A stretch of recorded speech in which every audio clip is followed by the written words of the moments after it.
조금 일찍 시작할까요? 2분 정도 남았는데. 네. 안녕하세요. 저는 인해교회를 섬기고 있는 목재봉 목사라고 합니다. 이번에 저스트 조이 센터에서 성경 파노라마 과목을 개설하게 되어서 이렇게 8주간 강의를 하게 되어서 참 기쁨으로 생각하고 영광스럽게 생각합니다. 사실 이제 저는 저희 교회 성도들에게도 자주 말씀드리는데 저는 이제 내수용이라 가지고 이렇게 외부 강의나 이런 거를 거의 뭐 이렇게 잘 나간 경험이 없어서 이렇게 밖에서 강의를 한다는 게 저한테 굉장히 좀 부담스럽기도 하고요. 더더군다나 이 코로나 상황 속에서 이제 이 비대면 줌으로 강의를 하고 또 이렇게 유튜브로 강의를 한다는 것이 저에게는 굉장히 낯선 일이기 때문에 아마 한두 주 정도는 제가 강의하면서 굉장히 좀 많이 버벅대기도 하고 했던 말 또 하기도 하고 이렇게 좀 실수도 있을 것 같아요. 하지만 이 강의에 들어오시는 분들이 성경을 더 연구하기를 원하시고 하나님 말씀이 과연 그러한가 이렇게 연구하기를 원하는 그러한 사모함을 가지고 들어오셨다고 생각을 해요. 그래서 이번 강의를 통해서 뭐 전하는 사람이나 또 듣는 여러분들이나 피차의 유익이 되어지고 도움이 되어지는 그런 귀한 시간이 되었으면 좋겠습니다. 특별히 이 또 자리를 마련해 주신 저스트 조이 센터 그리고 대표 우종진 목사님께 참 감사드리고요. 귀한 사역을 감당하고 계십니다. 그래서 이 사역을 위해서도 여러분 많이 기도해 주시고 기회가 되시는 대로 교회마다 또 협조도 후원도 많이 해주시고 하면 참 좋을 것 같아요. 우리 모두가 함께 동력할 수 있는 그런 동력의 그런 장소이기 때문에 또 우리 모두에게 이 저스트 조이 사역을 통해서 큰 이런 유익과 또 은혜가 함께 있을 줄로 믿습니다.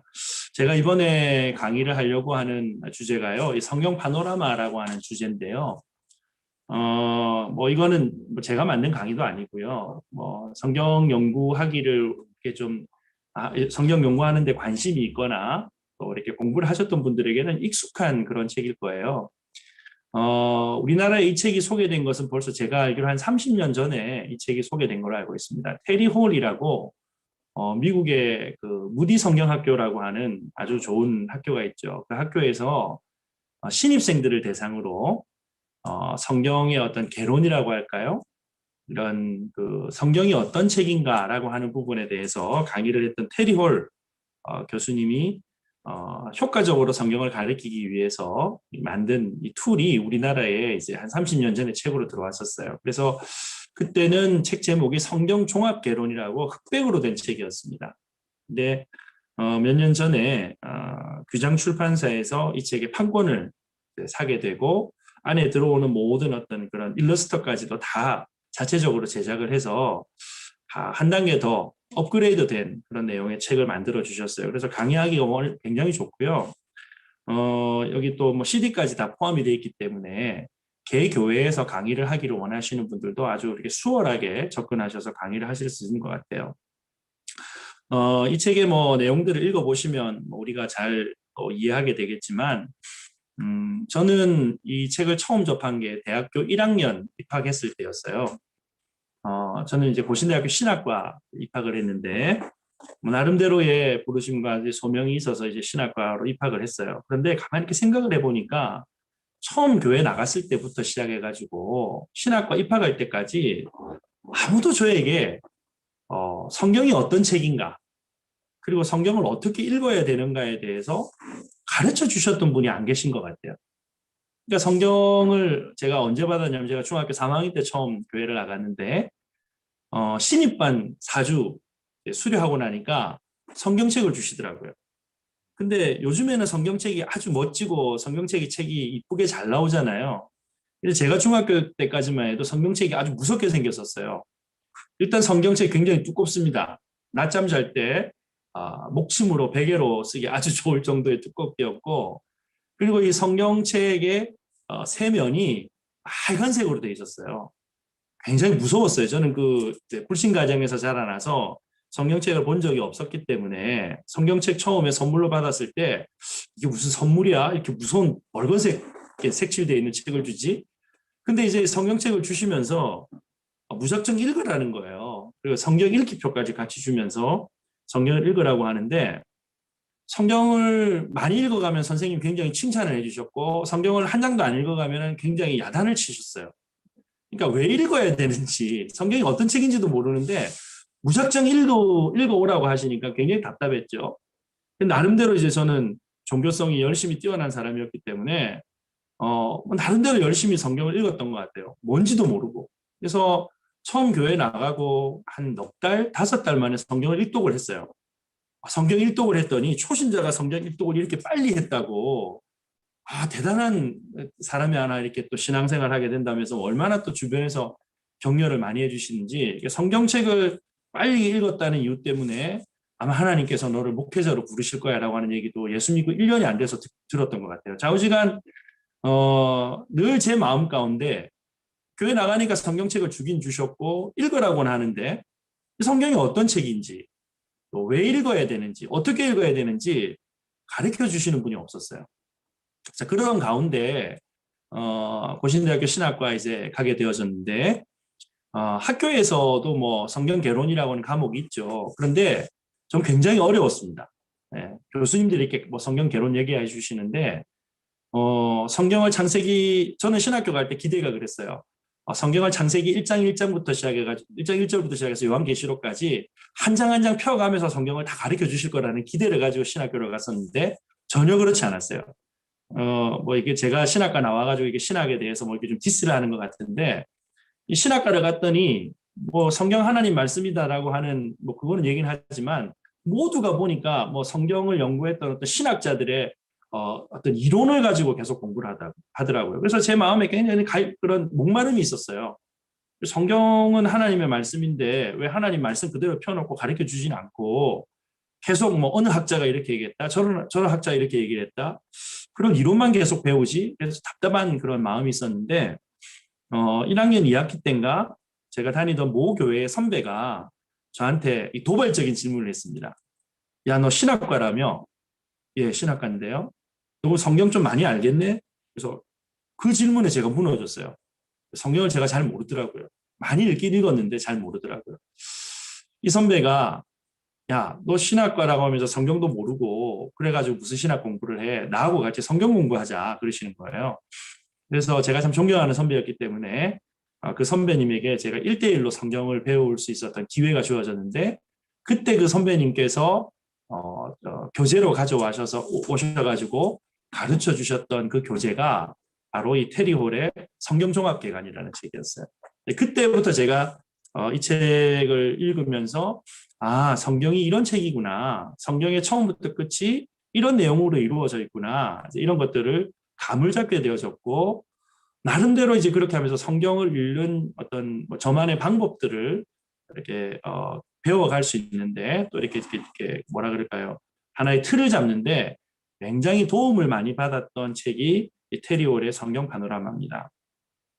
뭐 파노라마라고 하는 뭐 이름에서도 여러분들이 이제 눈치를 채셨겠지만 이 책은 사실은 뭐 성경 66권 전체를 다 꼼꼼하게 이렇게 다 이렇게 뭐 살피고 그런 내용은 아니에요.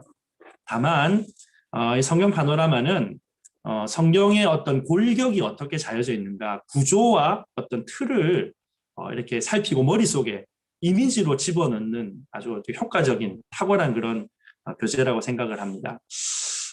저는 이 코로나 상황 속에서 한국 교회에 지금 뭐 여러 가지 어려움들, 민낯이 많이 드러나고 있잖아요.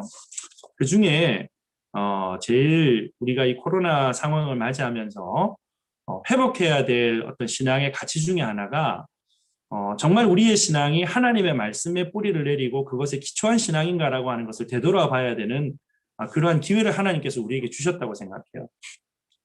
여러분, 교회에서 가장 많이 쓰는 말이 믿습니다라고 하는 말이잖아요. 믿습니다. 그런데 도대체 무엇, 어떻게, 왜 믿는다는 거죠? 무엇, 왜, 어떻게, 뭐 때문에? 자기 자신의 신념을 믿는다는 건가요? 저는 오늘날의 어떤 한국교회의 영적인 상황이 1517년에 루터가 종교개혁을 단행할 때에 그때의 상황과 많이 흡사하다라고 생각을 합니다. 한국교회도 선교 200주년을 향해서 지금 달려가는 상황 속에서 아주 기독교 역사에 찾아보지 못할 정도의 엄청난 지금 부흥이라고 하는 그런 발전, 성장을 이루었죠. 그런데 과연 이 규모에 걸맞는 성도들의 어떤 영적인 성숙이라 그럴까요? 영적인 건강함이 이루어졌는가라고 할 때 굉장히 이번에 이 코로나 상황을 맞이하면서 우려할 수밖에 없는 그러한 위기 상황을 우리가 맞이한 것 같아요. 뭐 여러 가지 이유가 있을 수 있겠습니다만은 마치 루터가 종교개혁을 단행할 때 카톨릭 통치하에서 성도들이 성경을 문맹이었기 때문에 읽지 못했던 것처럼 성경을 잘 몰라요.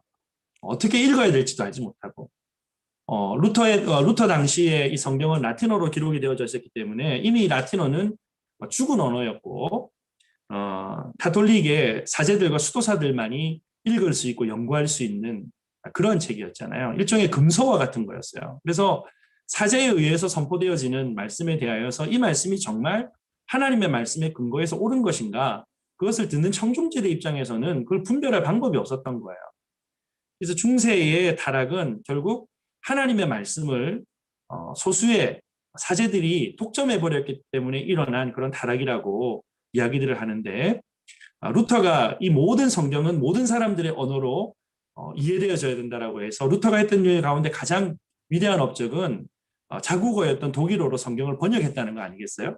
그래서 모든 사람들의 성경으로 이제 그 방향을 돌려놓은 거죠. 한국 교회에도 저는 이런 작업이 필요하다고 생각합니다. 지난 수십 년 동안에 성경 읽기에 대한 여러 가지 방법들과 훈련들이 많이 이루어졌어요. 그런데 그럼에도 성경을 연구하고 또 성경을 가르치는 입장에서는 아직까지 뭔가 좀 부족하다라고 하는 생각들을 많이 하게 됩니다. 그래서 이 성경 파노라마 과목을 시작을 해서 뭐 기회가 되어지면 성경 본문을 좀 더 이렇게 집중적으로 연구할 수 있는 그런 기회까지도 계속 연결을 해서 강의를 하기를 원하는데요. 이번에 이 파노라마를 통해서 우리가 성경이 이런 책이구나. 하나님께서 성경을 우리에게 주신 목적이 이런 것이고 이런 이유 때문에 우리가 성경을 읽어야 되겠구나라고 하는 그런 도전과 어떤 동기만 부여가 되어져도 저는 이 과목에 충분한 목적이 달성되는 것이다라고 생각을 합니다. 자, 우리가 이 성경을 읽으려고 할 때 몇 가지 좀 뭐라 그럴까 전제를 하고 들어가야 될 부분들이 있는 것 같아요. 우리가 이 성경책을 가지고 성경을 읽을 때 이 전제를 이해하지 못하고 성경을 들어가게 되면 성경을 자의적으로 내 마음에 드는 구절만 몇 구절만 뽑아가지고 이렇게 취하는 그런 오리에 빠질 수가 있어요. 이 책에서도 계속 뭐 반복해서 이 얘기가 반복이 되겠지만 중요한 것은 성경이 기록되어질 당시와 오늘날 우리가 살아가는 이 현재라고 하는 시간 사이에는 큰 갭이 있다는 거예요. 가장 먼저 어떤 갭이 있을까요? 가장 먼저 시간적인 갭이 있어요. 적어도 신약 성경이 기록되어지고 오늘날 이 현대 2021년을 살아가는 우리가 살아가는 이 시대까지 최소 신약 시대만 신약 성경의 시대만 놓고 보더라도 2000년이라고 하는 갭이 있죠. 구약까지 포함하면 약 한 3500년의 갭이 있습니다. 자, 그런데 보세요. 이 3500년이라고 하는 갭이라고 하는 것이 단순히 우리가 무시하고 성경 하나님 말씀이니까 읽으면서 은혜 받으면 돼 하고 넘어설 수 있는 그런 갭이 아니라는 거예요. 어마어마한 갭이죠. 이 시간적인 갭이라고 하는 것 속에는 문화적인 갭도 있어요. 성경은 특별히 2000년 전에 지중해라고 하는 이런 문화적인 공간적인 특성 속에서 기록이 되어졌어요. 그러다 보니까 오늘날 우리가 가지고 있는 문화나 선입견이나 어떤 사고방식을 가지고 그냥 들어가면 도저히 이해가 되지 않는 건널 수 없는 큰 계곡이 있다는 거예요. 그럼 문화적인 게 있죠. 기후도 달라요. 음식도 달라요. 언어도 달라요. 너무 많이 달라요. 그래서 이 갭을 메우지 않고 성경을 들어가다 보면 성경 자의적인 해석을 하게 되어지고요. 한국 교회의 지금 가장 심각한 문제인 이단으로도 빠져 들어갈 수밖에 없는 거죠. 그래서 이 성경 파노라마를 우리가 이제 연구를 하면서 특별히 이런 성경과 성경의 시대와 오늘날 우리가 이 성경을 읽어가는 현대 시대 사이에 있는 이 간격, 이 갭을 어떻게 메우면서 읽어 나갈 것인가라고 하는 것을 우리가 함께 연구하려고 합니다. 그래서 이 성경 파노라마는 그냥 성경 파노라마 하면 여러분 머릿속에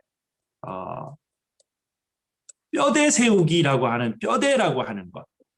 그 다음에 갭 메우기, 간격 메우기. 이 두 가지 정도 키워드만 머릿속에 가지고 계셔도 성경 파노라마 공부를 하는데 좀 의미를 부여하실 수 있을 거라고 생각을 해요.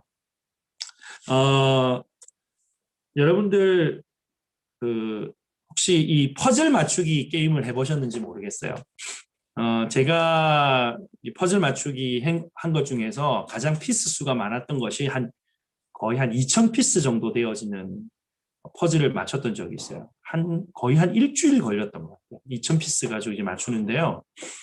여러분, 만약에 이 퍼즐 맞추기를 하는데 여기 이 조각만 주고 퍼즐을 맞추라 그러면 여러분 퍼즐 맞출 수 있을까요? 조각만 주고. 모르겠어요. 이 피스의 수가, 퍼즐 피스 수가 한 10개 정도 된다 그러면 어떻게든 맞출 거예요.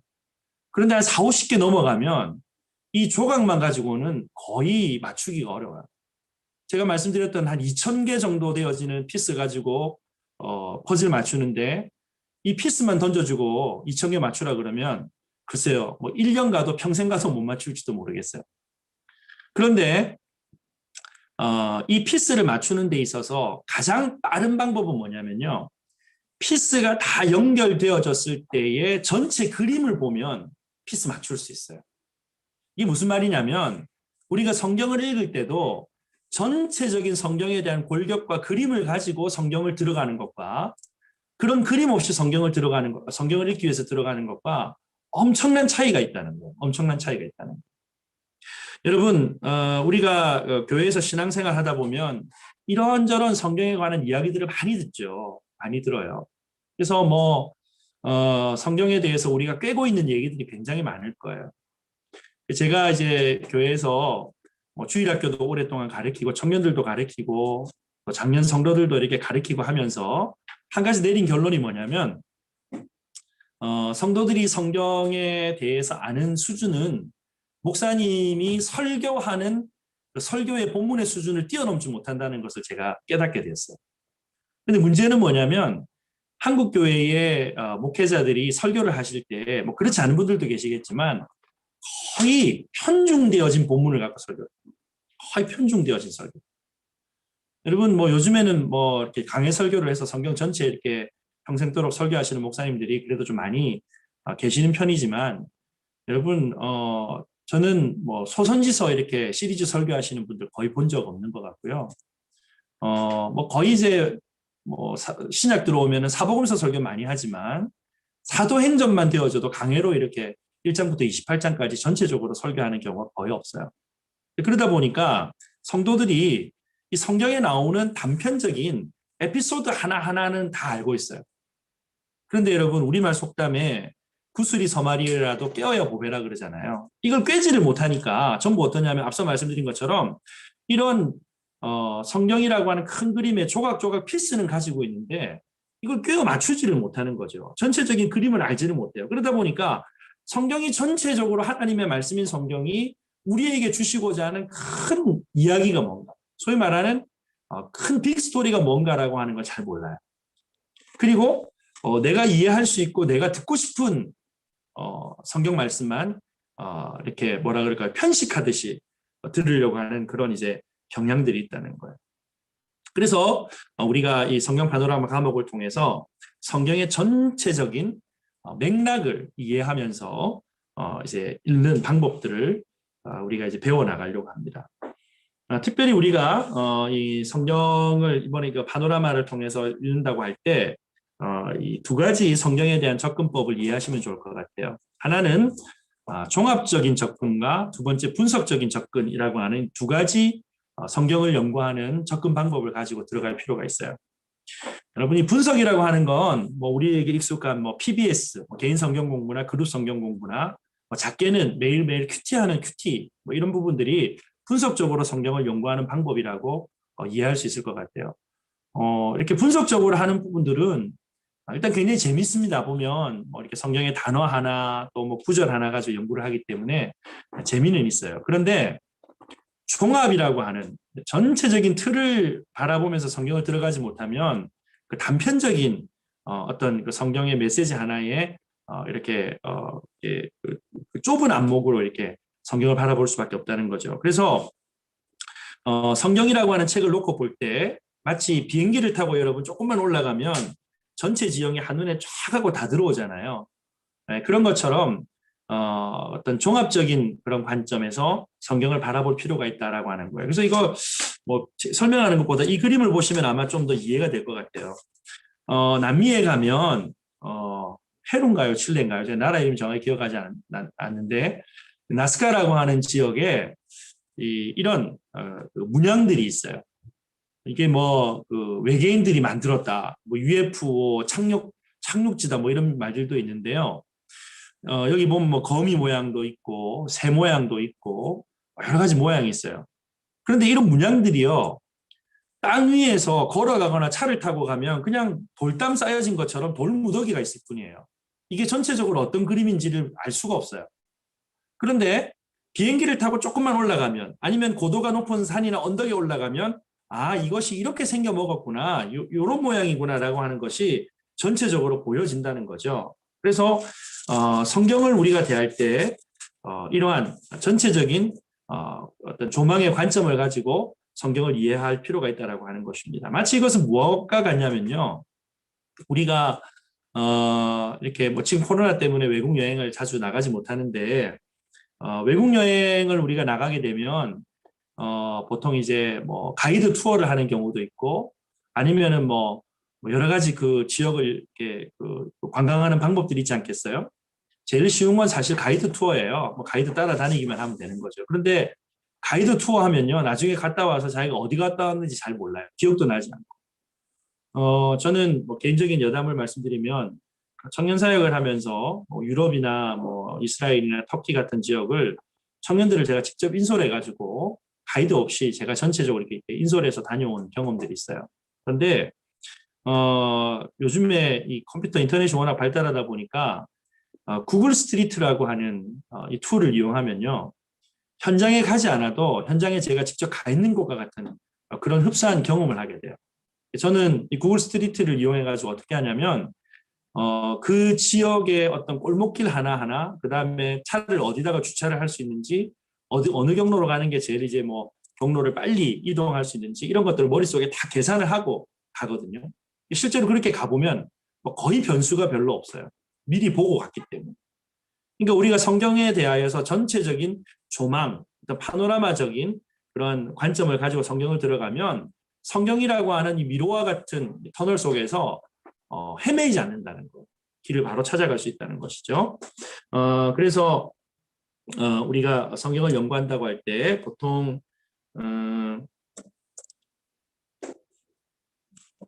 뭐 종합적인 방법이냐 분석적인 방법이냐고 할 때 이제 보통 이제 요런 그림 가지고 이제 설명을 많이 해요. 종합적이라고 하는 것은, 분석적이라고 하는 것은 단어로부터 시작해 가지고 뭐 문장, 단락, 장, 각본, 뭐 성경 전체를 이렇게 통합하는데, 예를 들면 이런 거죠. 우리가 마태복음의 뭐 5장, 마태복음 5장에 중요한 내용이 뭐가 들어가 있죠? 혹시 기억나세요? 마태복음 5장에 팔복이 들어가 있잖아요. 그런데 우리가 마태복음 5장에 팔복이라고 하는 그 부분, 뭐 특별히 1절에서 뭐 몇 절까지 이렇게 그 부분만 연구하는 것은 분석적인 성경 연구 방법이라고 할 수 있어요. 그런데 마태복음 5장에 이 팔복이라고 하는 내용이 나오는 이유가 뭔가라고 하는 것을 따지려면요, 마태복음 5장 앞에 4장, 5장 뒤에 6장, 7장 더 넘어서 가지고 마태복음 전체의 내용들을 이해하고 그 위치 속에서 5장에 왜 팔복이 이 위치에 들어갔는가라고 하는 걸 이해할 필요가 있다는 거예요. 그래서 성경을 읽어 나갈 때 이러한 분석적인 접근과 종합적인 접근이 병행이 되어져야 된다라고 하는 거죠. 자, 이 성경 우리가 조감을 할 때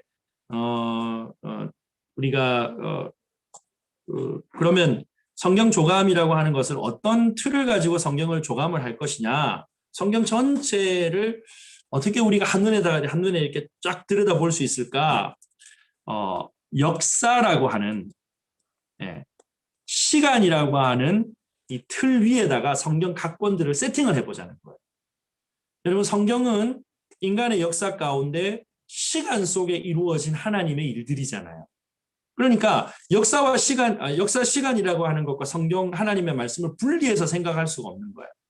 자, 그런데 성경이 모두 창세기부터 요한계시록까지가 66권으로 이루어져 있지 않습니까? 맞나요? 66권으로 이루어져 있어요. 그런데 혹시 성경 창세기 1장부터 요한계시록 끝장까지가 장수로 하면 모두 몇 장으로 되어 있는지 아세요? 장수로 하면요? 1189장으로 되어 있어요. 굉장히 많죠? 옛날에 이제 우리가 성경을 처음 읽을 때 어떻게 읽으라 그랬냐면 매삼주어라고 그랬어요. 매일 석 장, 주일날 5장 읽으면 1년에 성경 일독할 수 있다. 그렇게 이제 매삼주어라고 해서 성경을 읽도록 했어요. 한국 교회의 전통적인 성경 읽기 방식이었어요. 그런데 여러분 이런 경험 해보신 적 없으세요? 이제 창세기부터 시작을 했어요. 창세기, 출애굽기까지 겨우 가요. 근데 보통 이제 출애굽기 19장부터 시작해서 이제 성막 얘기 나오고 뭐 이렇게 되면은 뭐가 뭔지 잘 모르죠. 그래서 뭐 대충 그냥 스킵해서 넘어가는데 민수기 가면 더 머리가 아파요. 듣도 보도 못한 나하고 아무런 상관없는 사람들의 이름이 나열이 된단 말이에요. 그래서 민수기도 대충 뭐 읽기로 마음을 먹었으니까 사람 이름 나오는 거 뭐 대충 지나가고 나서 여호수아부터도 뭐 좀 재미가 있으니까 이렇게 쭉 읽어 나가다가 어디 가서 딱 하고 막히냐면 열왕기 하 정도에 딱 와가지고는 그 다음부터는 성경이 딱 막혀요. 왜냐하면 그 뒤에 이제 에스라, 느헤미야, 에스더가 나오는데 열왕기 하하고 에스라, 느헤미야, 에스더가 시간적으로 역사적으로 바로 다이렉트 연결이 되지 않기 때문에 막혀버리는 거예요. 막혀버리는 거예요. 신약도 마찬가지죠. 마태, 마가, 누가, 요한복음. 여러분 예수님의 공생애, 예수님의 생애에 대해서 네 가지 관점으로 네 가지 복음서가 우리에게 주어졌단 말이에요.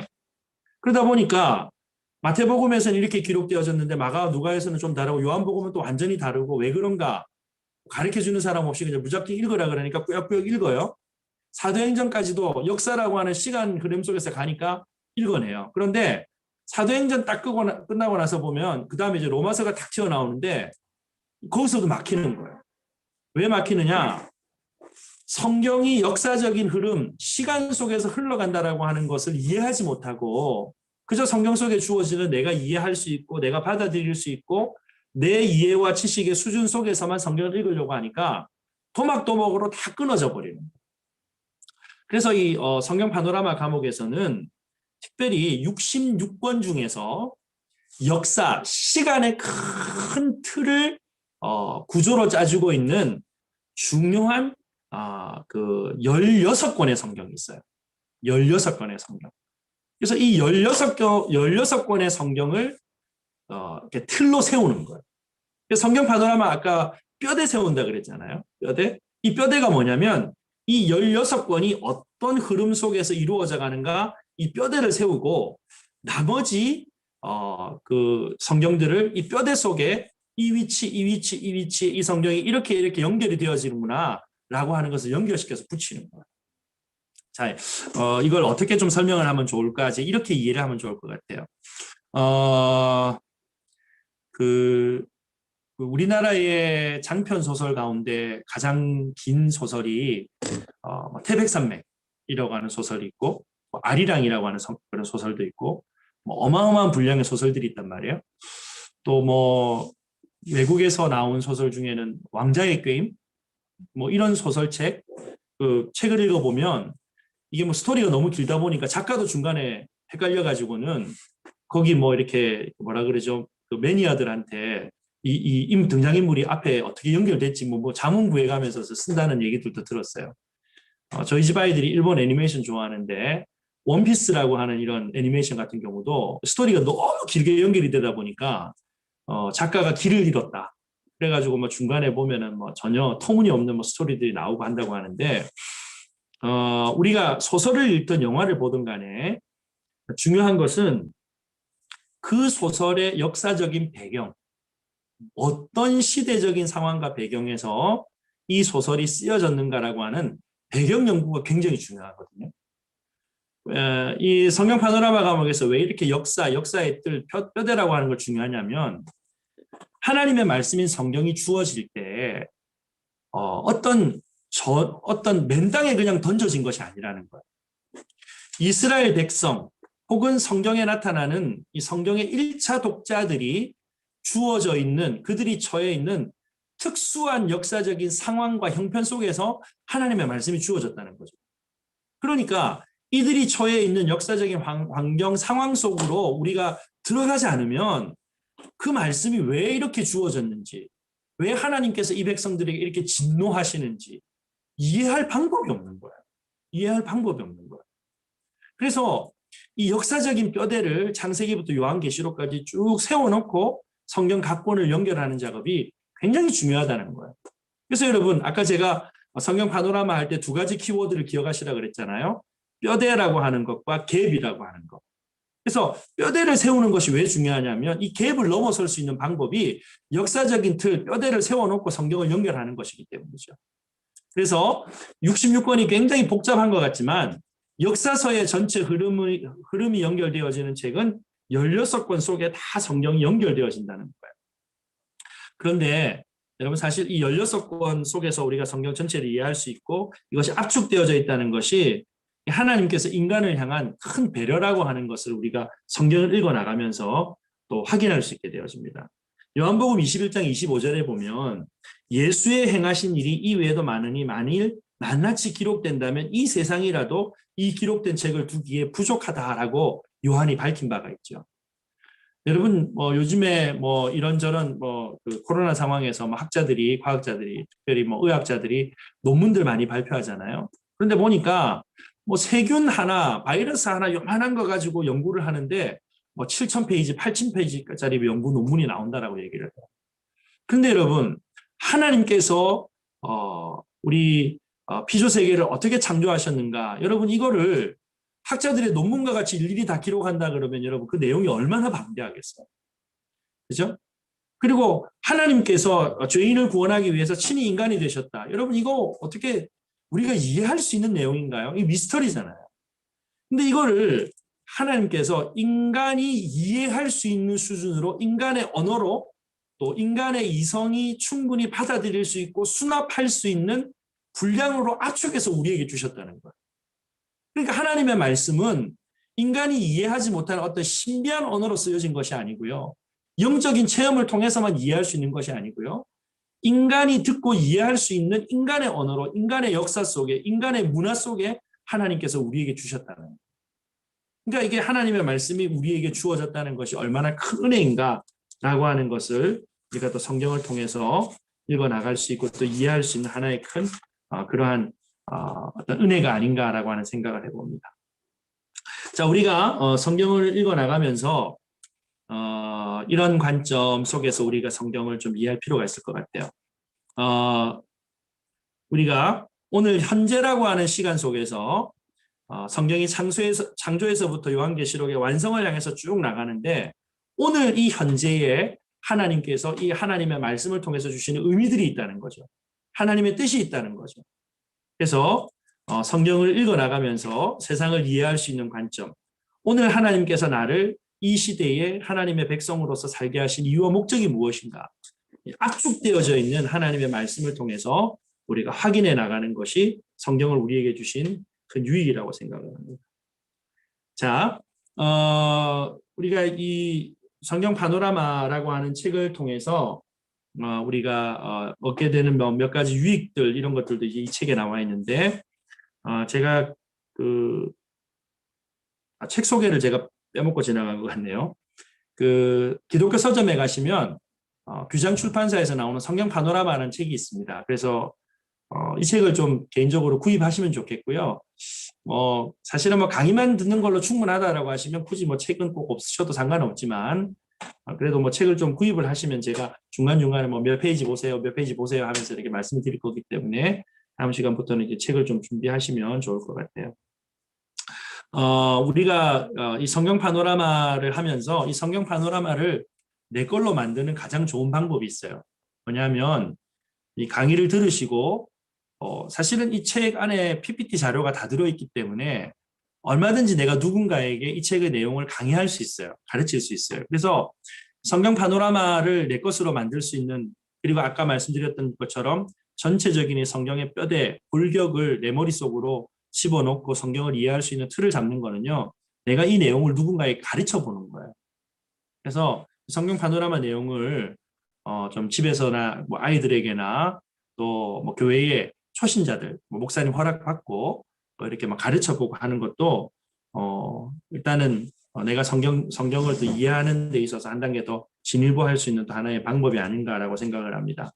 뭐 이 책에 보면 뭐 성경 그냥 읽는 것보다 시각 자료를 참고하면은 뭐 기억력이 3배가 증가된다. 그래서 성경 읽을 때 목소리를 내면서 낭독하면서 읽으면 뭐 7배 기억에 많이 남는다. 뭐 이런 내용들이 있는데 결국은 이제 요약하면 성경의 내용을 소리 내서 읽고 누군가에게 가르쳐 보라. 뭐 이렇게 이제 이해할 수 있을 거예요. 자, 성경의 구조에 대한 기초적인 내용들 몇 가지를 좀 말씀을 드리고 넘어가도록 하겠습니다. 성경이 모두 66권으로 이루어져 있다는 것은 누구나 다 알고 계시죠. 그런데 이 66권이 어떻게 이루어져 있는가? 구약 성경이 모두 창세기부터 말라기까지 39권으로 이루어져 있어요. 39권. 그리고 신약 성경은 마태복음부터 요한계시록까지 27권으로 이루어져 있어요. 그래서 아까 구약이 39권이었잖아요. 그래서 3 곱하기 9는 27이다. 이렇게 이해를 하셔서 구약 39권, 신약 27권, 합쳐서 66권. 이렇게 성경의 전체적인 구조를 우리가 이제 머릿속에 담아내시면 되겠고, 이 성경 파노라마 과목을 우리가 공부를 하다 보면 계속해서 이 골격, 뼈대라고 하는 얘기가 많이 나오거든요. 이 테리올이 성경을 이해하는데 가장 중요하게 기초적으로 생각하는 골격이 성경은 크게 3개의 뼈대로 이루어져 있다는 거예요. 3개의 골격으로 이루어져 있다. 그게 뭐냐? 역사, 체험, 예언이라고 하는 3개의 뼈대로 이루어져 있다는 거예요.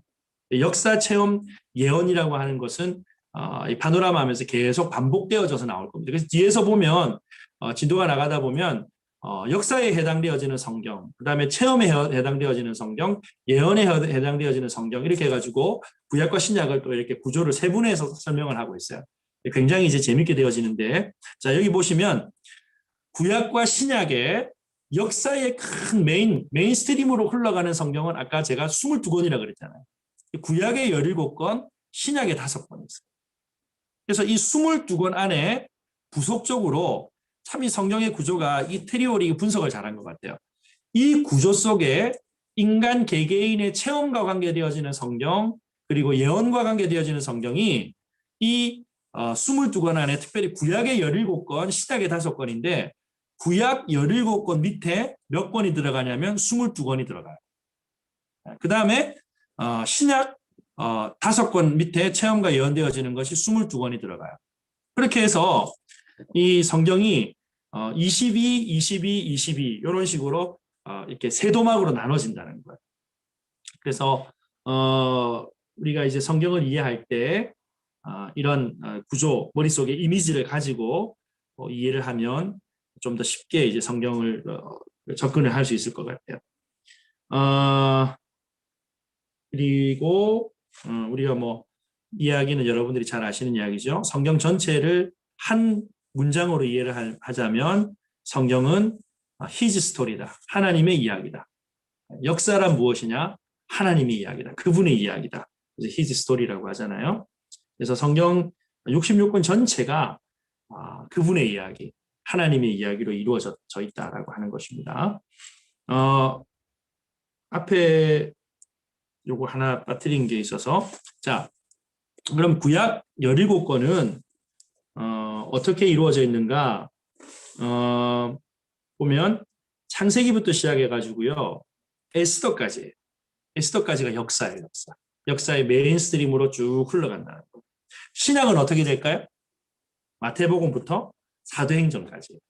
그래서 오늘 과목에서도 잠깐 다루고 계속 반복되어져 나오는 것이 이 22권, 구약 17권, 신약 5권 안에 구약의 각각의 성경, 신약의 각각의 성경이 어떻게 연결되는가라고 하는 것을 계속 살펴볼 건데, 미리 객관적으로 전체 표를 하나 보여드리면 이런 거예요. 이 표 하나의 전체가 다 연결이 되어진다고 생각해요. 자, 여기 보면 세골격으로 본 성경의 역사에서 아까 역사서 22권 있었잖아요.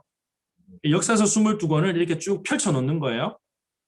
펼쳐 놓고 거기에 구약의 체험, 인간 개개인의 개인적인 체험, 개인적인 경험, 개인적인 고백과 관계되어지는 내용들. 구약은 이 체험서가 우리에게 익숙한 말은 시가서라고 하는 말로 익숙하죠.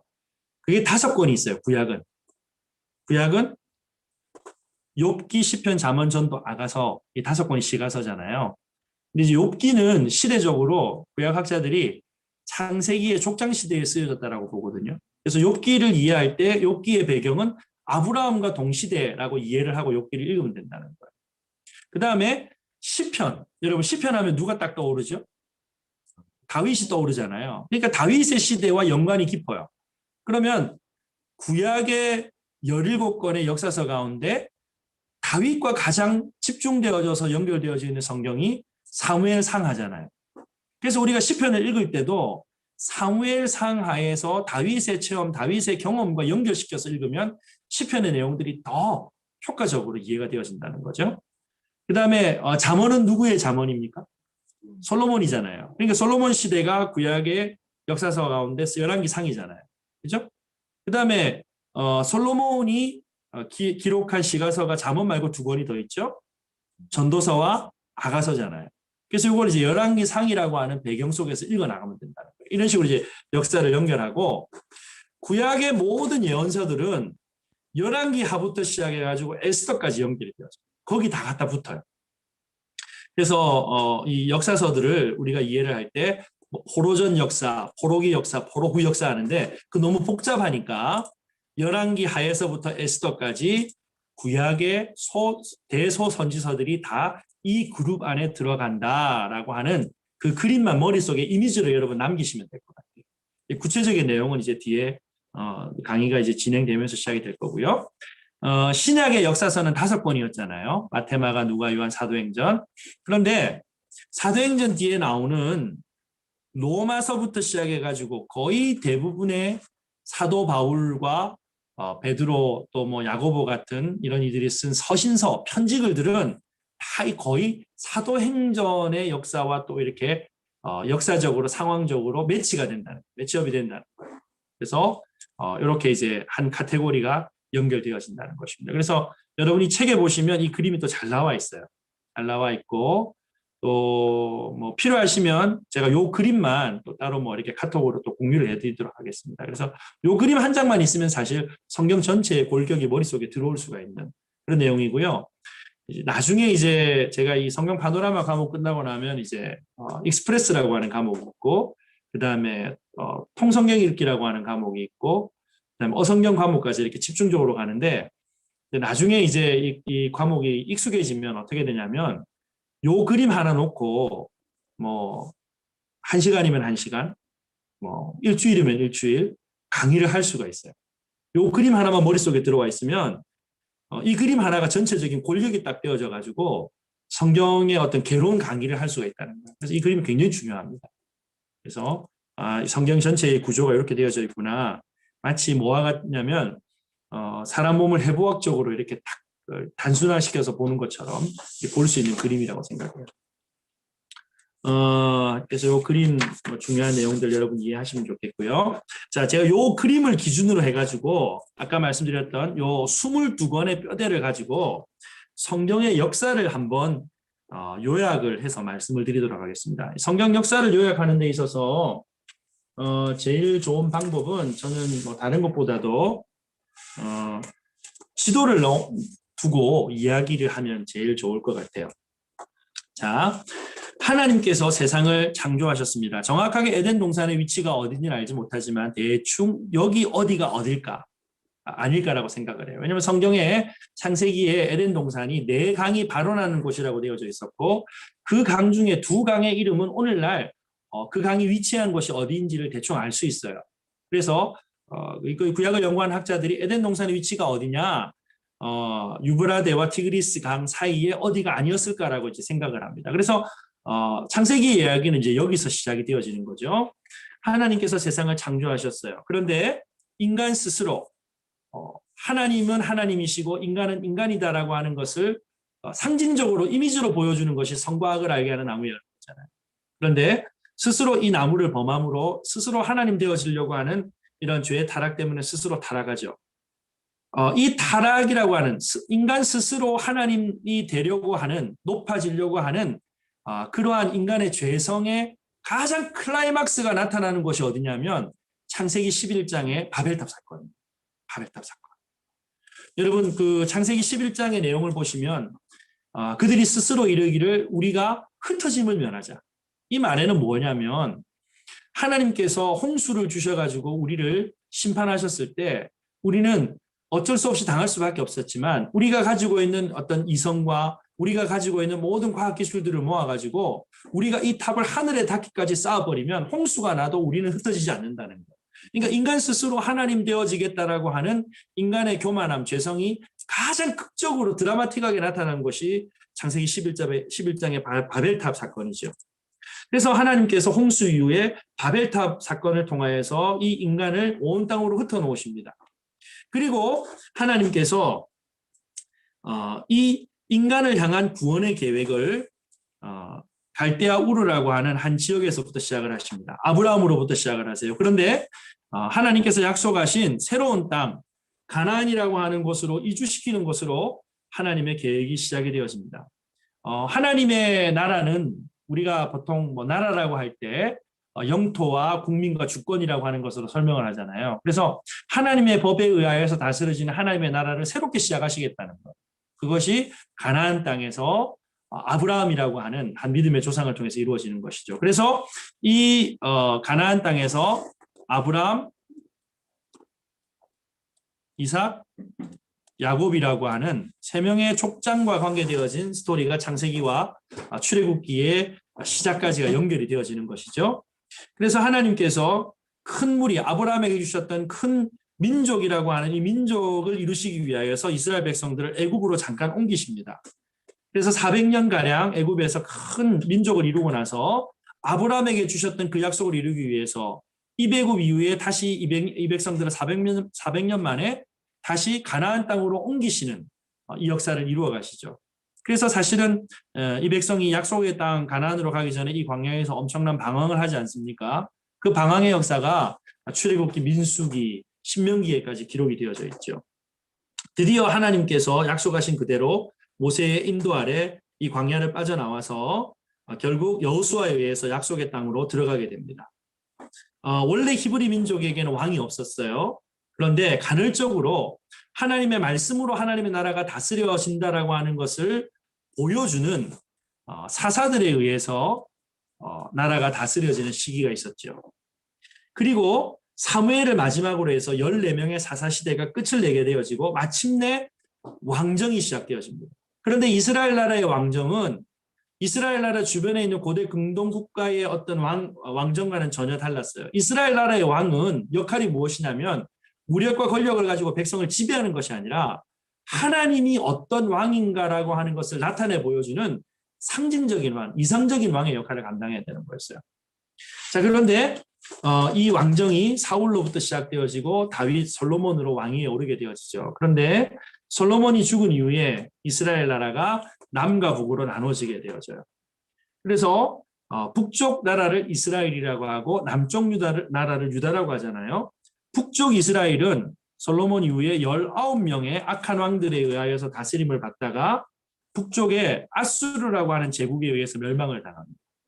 남쪽의 유다는 20명의 왕들에 의해서 통치를 받지만 이후에 바벨론이라고 하는 나라에 의해서 멸망을 당하게 되어집니다.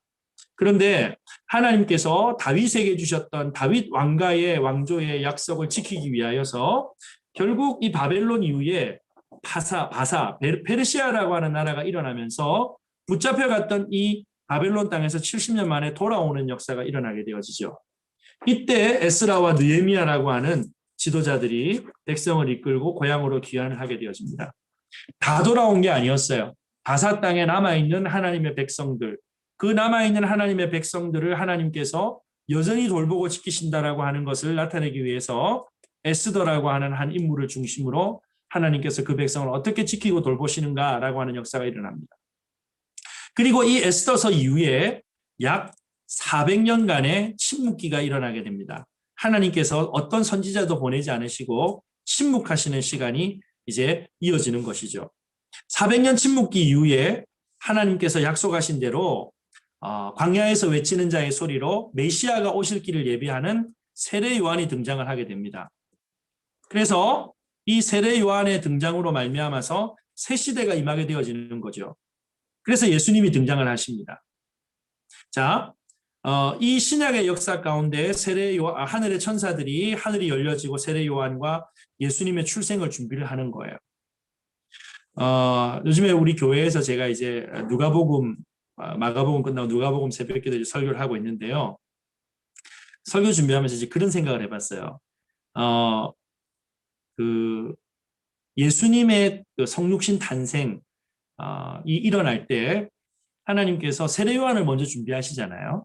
그래서 사가랴와 엘리사벳에게 세례 요한에 관한 출생에 관한 고지를 해주십니다. 그리고 마리아에게 천사가 나타나서 네가 아들을 낳을 것이다라고 하는 임마누엘의 약속을 수태고지를 하시죠. 그런데 이게 얼마나 엄청난 일인가라고 하는 생각을 했어요. 왜냐하면 400년 동안 어떤 선지자도 나타나지 않는 상황 가운데서 하나님께서 그리 유명하지 않았던 아주 무명의 한 여인에게 나타나셔서 한 가정에 나타나셔서 하나님의 창조의 역사를 시작하셨다라고 하는 것이 이게 얼마나 엄청나고 놀라운 일인가. 그리고 그 메시지를 받는 입장에서는 얼마나 충격적이었을까라고 하는 생각을 해봐요. 여러분 마찬가지로요. 오늘날 우리가 이 땅을 살아가면서 이 땅에서 하나님의 백성으로 살아간다는 것이 얼마나 이게 기적적인 일인지 몰라요. 여러분 오늘 강의 시작하기 전에 우리 한별 전사님하고 그 도킨슨이라고 하는 사람이 쓴 책, 새로 책이 나왔다 얘기를 했는데요. 하나님의 존재가 믿어진다라고 하는 것이 이 믿어지는 게 기적 아니에요. 믿어질 수가 없는 거거든요. 근데 하나님의 존재가 믿어지고 하나님의 말씀이 믿어진다는 것은 내가 택한 바 된 하나님의 백성이라고 하는 또 하나의 반증이 되는 거죠. 그래서 우리가 이 시대를 살아가면서 하나님의 말씀을 들을 수 있고 하나님의 말씀을 나에게 주는 메시지로 받아들일 수 있다는 것이 이게 얼마나 기적인지 몰라요. 삼천포로 중간에 좀 빠졌는데 어쨌든 이런 세례 요한과 예수님의 출생이 천사들을 통하여서 고지가 되어집니다. 그리고 30년쯤 지나고 나서 세례 요한이 이스라엘 백성들을 향하여서 광야에서 외치는 자의 소리로 회개의 메시지를 증거하죠. 그리고 육신을 입고 세상에 오신 하나님의 아들 예수 그리스도께서 3년 동안 사역을 하시면서 하나님이 어떤 분인가라고 하는 것을 나타내 보여주십니다. 예수님께서 주셨던 메시지 가운데 이스라엘 백성들에게 가장 충격적인 메시지가 무엇이었을까? 나를 본 자는 아버지를 봤다. 누구도 영이신 하나님을 본 적이 없는데 나를 본 자는 아버지를 봤다. 그래서 예수님이 오신 목적은요. 하나님을 나타내 보이기 위함입니다. 하나님의 구원의 역사를 나타내 보이기 위하셔서 이 땅에 오셨다는 거죠. 자, 그리고 이제 예수님께서 12 제자를 세우십니다. 이 예수 그리스도의 구속의 역사를 지속할 수 있도록 12명의 제자들을 준비시키셨어요. 그리고 하나님의 계획 가운데서 십자가 죽음을 택하시고 3일 만에 약속대로 다시 일어나시고 하늘로 부활 승천하십니다. 그리고 이 예수님의 사역을 물려받았던 제자들이 오순절 성령 강림 사건을 체험하고 성령의 권능을 입어서 정말 예수님께서 약속하셨던 이 명령, 이 유산과 같은 유언을 성령의 압도적인 인도함 가운데 땅끝까지 증거하게 되어지는 것이 사도행전의 역사고 이 사도행전의 역사가 성경 전체 역사로 오늘 우리에게까지 연결되어지는 것이죠. 그래서 마지막 때 일어날 이 요한계시록, 하나님의 계획이 어떻게 완성되어질 것인가라고 하는 요한계시록까지 성경의 역사가 쭉 연결이 되어지는 거예요. 자, 그래서 하나님의 완전한 창조는 결국 요한계시록에서 새하늘과 새 땅이라고 하는 완성으로 마무리가 되어진다라고 하는 것입니다. 그래서 성경 전체의 스토리를 이렇게 역사서 22권을 가지고 이렇게 몇 가지 문장으로 이야기로 우리가 이제 설명을 할 수가 있는 거죠. 자, 그리고 그다음 성경이 여러 가지 어떤 다양한 어떤 내용들 가운데서 어떻게 우리에게 전해졌는가라고 하는 이야기를 좀 드리고 오늘 이제 강의를 좀 마무리하려고 하는데요. 자, 여러분 성경 66권이 앞서 말씀드린 것처럼 하나님께서 인간의 언어로 성경을 기록하게 하셨잖아요. 그런데 인간의 언어로 성경을 기록하게 하시는데 하나님께서 약 40명가량의 사람들을 통해서 성경을 기록하게 하세요. 약 40명가량의. 그런데 여러분 이 40명가량의 사람들이요. 전혀 다른 직업군의 전혀 다른 배움 학문의 수준을 가지고 있었어요. 여러분, 성경이 기록되어진 언어도 히브리어, 헬라어, 아람어라고 하는 세 가지 언어로 기록이 되어집니다. 66권의 1189장으로 구성이 되어져 있고요. 이 성경의 창세기부터 요한계시록까지의 기간이 약 1600년 정도의 기간이라고 보통 생각을 합니다. 여러 가지 문학적인 형태를 가지고 있어요. 역사서의 형태도, 역사 기록하는 형태도 있고, 시가서의 형태도 있고, 또 예언서를 기록하는 묵시문학의 형태도 가지고 있죠. 그리고 성경 안에는 약 2930명 정도의 등장인물이 등장을 해요. 그리고 성경에 나오는 지명들을 뽑아보니까 약 1551개의 지명이 나와요. 여러분, 전혀 연관성이 없는 것과 같은 이런 다양한 내용들이 성경에 나오는데, 이 다양한 내용들이요, 한 가지 주제에 집중되어져 있다는 거예요. 한 가지 주제로 통일되어진다는 거예요. 그 주제가 무엇인가? 바로 예수 그리스도라고 하는 주제로 통합되어진다는 거예요. 그래서 여러분, 구약 성경은 예수님이 오신다는 메시지죠. 신약 성경은요, 구약의 약속대로 예수님께서 오셨다. 그리고 하나님의 구속의 역사를 성취하셨다. 그리고 그 메시아께서 다시 오신다라고 하는 이러한 큰 주제, 예수 그리스도라고 하는 주제로 통일이 되어지고 있다는 거예요. 통일이 되어지고 있다는 거예요. 여러분, 성경 안에 이런 다양성 때문에 소위 성경을 연구하는 학자들로부터 성경이 많은 도전을 받아왔습니다. 특별히 18세기부터 시작되어졌던 소위 말하는 이제 근대 문명의 발흥기 이후로 성경이 정말 하나님의 말씀이 맞는가? 성경은 이스라엘 역사에 지나지 않는 것이 아닌가? 그리고 성경 안에는 너무 많은 신화들이 존재한다라고 해서 성경 안에서 여러 가지 기적적인 것들을 다 빼버리고 예수의 어떤 복음, 사랑하라고 하는 교훈만 남겨가지고 이 성경을 이렇게 전수해야 된다라고 이렇게 가르쳐왔던 사람들도 있었던 것 같아요. 그런데 여러분, 그렇게 수많은 공격이 있었지만 성경은 여전히 하나님의 말씀으로 성도들에게 자리매김을 하고 있어요. 바로 이것이 2000년 역사 가운데 수많은 도전 가운데서 성경이 하나님 말씀 아니라고 하는 것을 밝혀내려고 하는 수많은 도전들이 있었지만, 그럼에도 불구하고 이 땅에 살아가는 수많은 그리스도인들의 입술의 고백을 통하여서 성경은 하나님의 말씀이라고 고백되어져 왔다는 것, 이것이 성경 스스로 성경이 하나님의 말씀이라고 하는 것을 증언하는 것이 아닌가라고 하는 것을 반증하는 것이라는 것이죠.